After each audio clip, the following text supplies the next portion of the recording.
Platform বলতে Facebook, Instagram, social media বর্তমানে young ভোটাররা অনলাইনে সার্বক্ষণিক সময় দেয়। তারা ব্যাচ বিবেচনা করে ফেসবুক থেকে যে প্রার্থীটা কি করবে, ওনার অতীত কি, বর্তমান কি, ভবিষ্যৎ কি, বা প্রার্থী কি কি কাজ করতে পারে, এই বিষয়গুলো আমাদের টোটালি কোনো কাজ করছে না।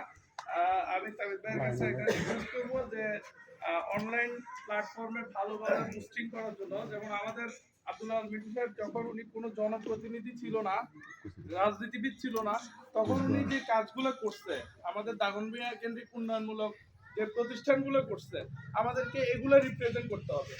আর দ্বিতীয়ত বিষয় হচ্ছে যে আমাদের মানে এগেইনস্টে যারা নির্বাচন করতেছে, ওরা সবসময় আমাদের প্রার্থীকে নিয়ে বিভিন্ন বাজেভাবে রিপ্রেজেন্ট করতেছে, এগুলোর জবাবটা আমরা ঠিকভাবে দিতে পারতেছি না।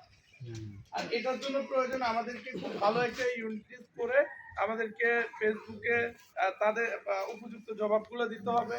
আমাদের প্রার্থী ইনশাল্লাহ যে প্রচার প্রচারণাগুলো করতেছে, ওনার যে অপিনিয়ন গুলো, উনি যে বক্তব্যগুলো দিচ্ছে, এগুলো সচরাচর মানুষের কাছে পৌঁছাচ্ছে না।